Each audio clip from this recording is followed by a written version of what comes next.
Good evening all. कैसे हैं आप लोग? स्वागत है आपका एक बार फिर हमारे इस प्यारे से चैनल में जिसका नाम है केमिस्ट्री विद प्राची। हमने स्टार्ट करा है क्लास 10th में chapter 1 chemical equations and reaction. इसमें हमने काफी सारे टॉपिक को कवर किया। कल मैंने आपको बताया था how to make reactions more informative.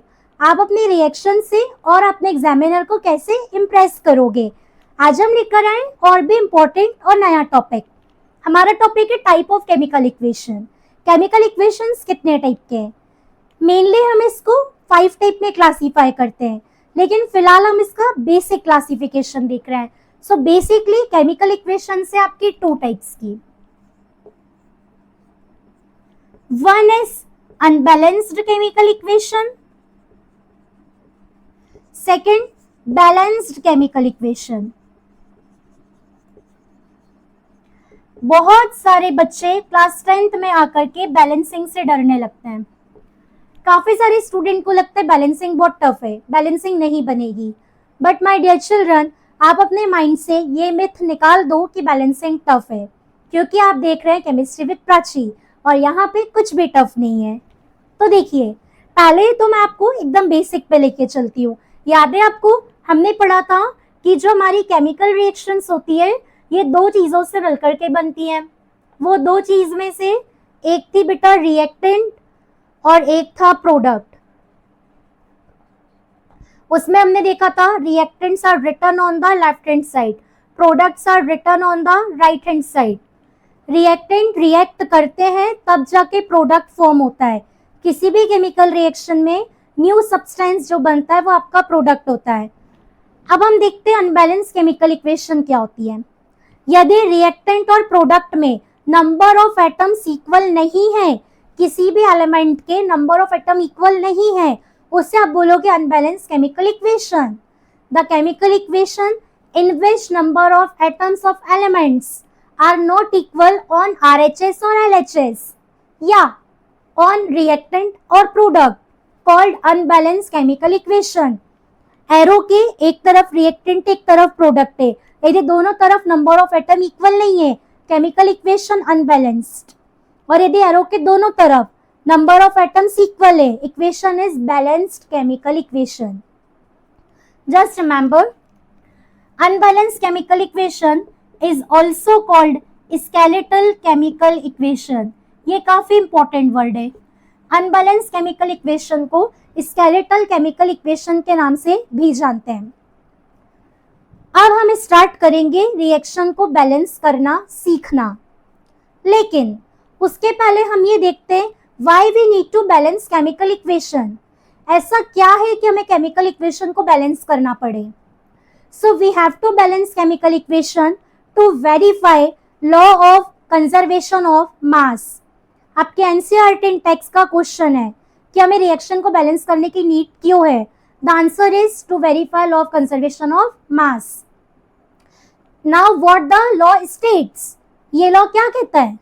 So according to this law, the mass can neither be created nor be destroyed during any chemical reaction, and the mass of reactant और the mass of LHS is always equal to the mass of product और mass of RHS।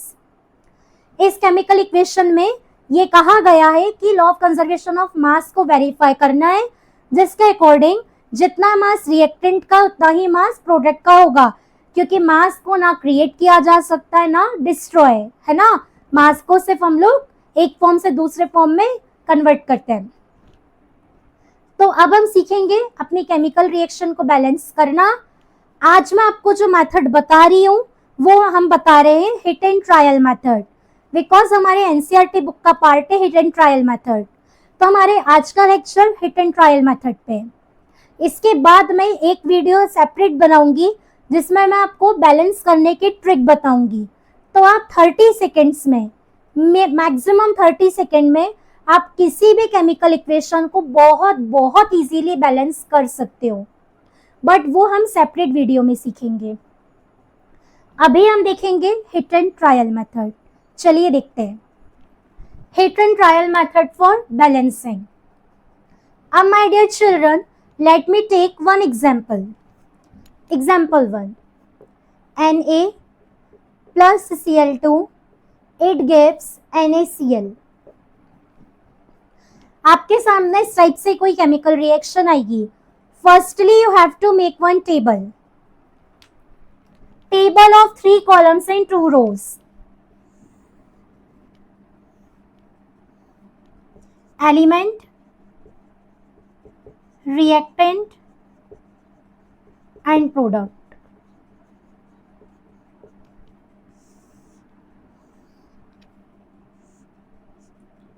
Now just note down how many elements are given. In this question we have 2 elements. One is sodium and the second one is chlorine. Now just mention the number of atoms given on reactant and product separately. In reactant we have only 1 sodium and in product we have 1 sodium. But in reactant we have total 2 chlorine and in product we have 1 chlorine. So in this above reaction chlorine atoms are not balanced. हमको सबसे पहले chlorine को balance करना है. मेरे 2 rule याद रखना. Rule number 1, mathematics के 4 ऑपरेशन होते हैं, एडिशन, सब्ट्रैक्शन, मल्टीप्लिकेशन, डिवीजन. आप बैलेंस करने के लिए सिर्फ मल्टीप्लिकेशन नाम के ऑपरेशन का यूज करोगे. ओके. रूल नंबर 2, जो भी नंबर आप बैलेंस करने के लिए यूज कर रहे हो वो नंबर को हमेशा फॉर्मूले के आगे लगाना है, ना कि किसी भी एलिमेंट के फुट पर. फॉर एग्जाम्पल, सपोज मुझे H2O में ऑक्सीजन 2 चाहिए, तो मैं जो 2 है वो पूरे फॉर्मूले के आगे लगाऊंगी. ऐसा कभी नहीं लिखूंगी H2O2. यदि मैंने ऐसा लिखा तो ये गलत होगा. जो भी नंबर हम यूज कर रहे हैं बैलेंसिंग के लिए उस नंबर को हमेशा फॉर्मूले के आगे लगाया जाता है. और अब ये जो नंबर आगे लगा है, जैसे 2 जो है वो फॉर्मूले के आगे लगा है, तो अब ये जो 2 है ये हाइड्रोजन के लिए भी है. अब हाइड्रोजन हो गई 2 × 2 4. तो जस्ट आप ये 2 गोल्डन पॉइंट याद रखेंगे, आपको बैलेंसिंग बनेगी. देखिए अब यहाँ पे क्लोरीन 2 है, यहाँ पर क्लोरीन 1 है प्रोडक्ट में. आप खुद ही सोचिए मैं प्रोडक्ट में ऐसे किस नंबर का मल्टीप्लाई करूं कि मेरा 1 2 हो जाए. तो ऑफ कोर्स मैं 1 × 2 करूंगी ताकि मेरे प्रोडक्ट में भी क्लोरीन 2 हो. तो यहाँ पे हम लोग लिखेंगे 1 × 2. अब आपने प्रोडक्ट में 2 लगाया है, तो प्रोडक्ट में जहां पे आपको क्लोरीन दिख रहा है आप कंप्लीट फॉर्मूले के आगे 2 लगाओगे. मैं एक बार रिएक्शन नीचे लिखती हूँ. Na plus Cl2 gives NaCl. ये प्रोडक्ट में क्लोरीन है, हमने इसे बैलेंस करने के लिए 2 का मल्टीप्लाई करा. तो ये जो 2 का मल्टीप्लाई हमने करा वो 2 को हम कंप्लीट फॉर्मूले के आगे लिखेंगे. अब माय डियर चिल्ड्रन यहाँ पे मैंने 2 लिखा है, तो अब ये जो 2 है ये सोडियम के लिए भी आ गया. अब यहाँ पे आपका प्रोडक्ट में सोडियम भी 2 हो गए. आप 1 को कैंसिल करेंगे और यहाँ पे 2 लिखेंगे. अब यदि प्रोडक्ट में सोडियम 2 है, रिएक्टेंट में सोडियम 1 है, तो ये तो अनबैलेंस हो गया. अब हमें सोडियम एटम को भी बैलेंस करना है. तो अब हम रिएक्टेंट में इस 1 के साथ भी 2 का मल्टीप्लाई करेंगे ताकि रिएक्टेंट में भी आपके सोडियम 2 हो जाए. तो यहाँ पे भी आप आगे रिएक्टेंट में सोडियम के आगे 2 लगाओगे ताकि आपका सोडियम भी बैलेंस हो जाए. अब आप बोर्ड पे देख सकते हैं कि अब हमारे रिएक्टेंट और प्रोडक्ट में sodium and chlorine both atoms are balanced and the reaction is completely balanced. तो इस तरीके से हम किसी भी केमिकल रिएक्शन को बैलेंस करते हैं. Come to second example. Mg plus O2 gives MgO. Again make column. 3 columns. Element, reactant and product.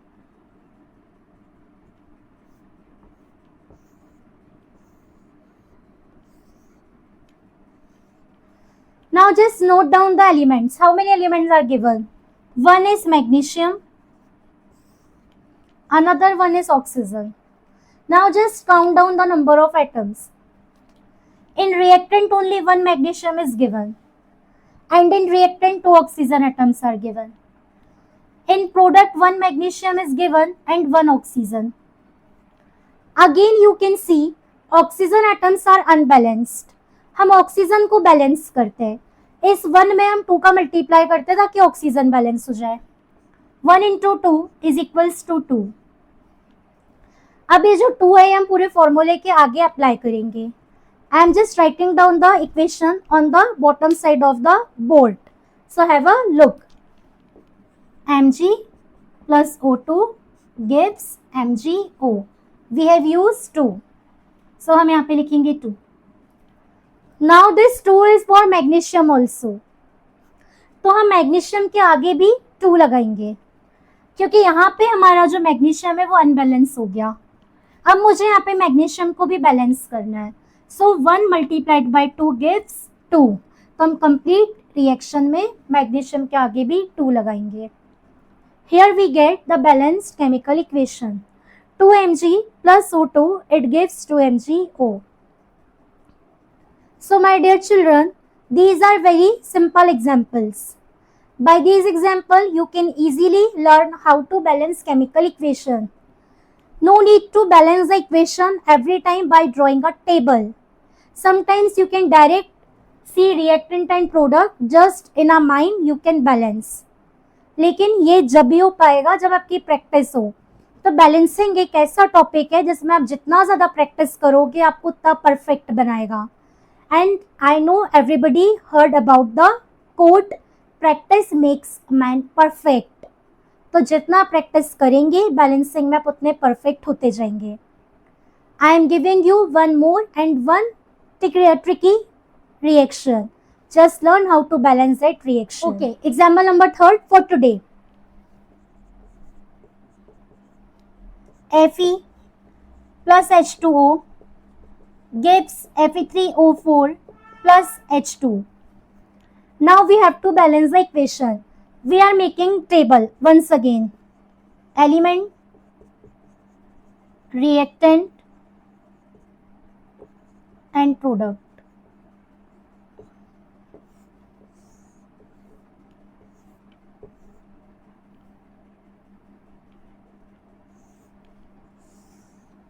Now just mention elements.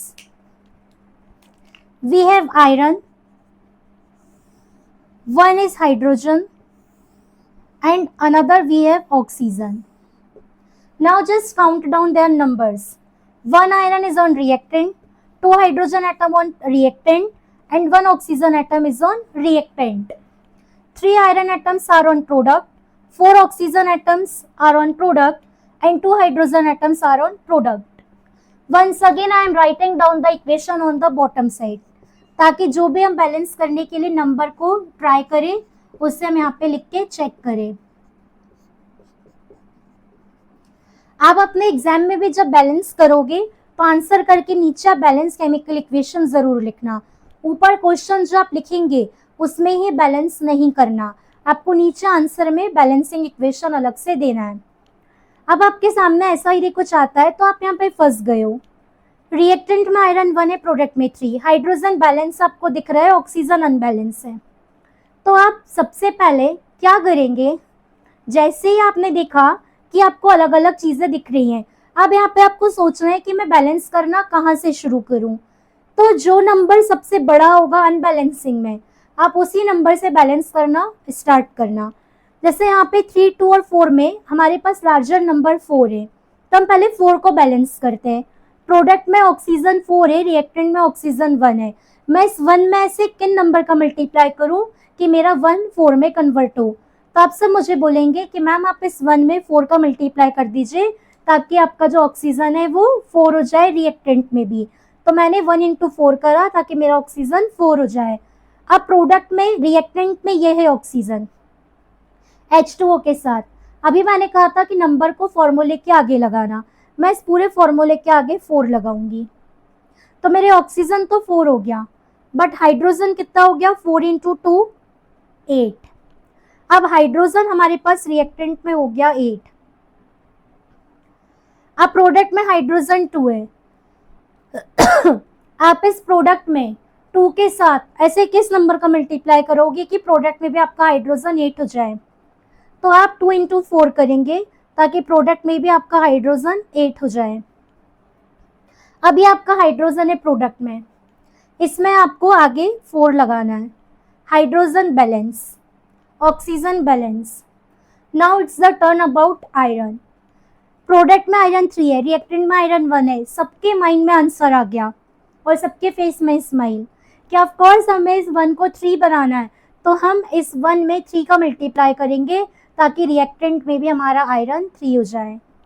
So the final balance equation of the given unbalance equation is 3Fe plus 4H2O gives Fe3O4 plus 4H2। So I hope my dear children आपको अब balancing clear है।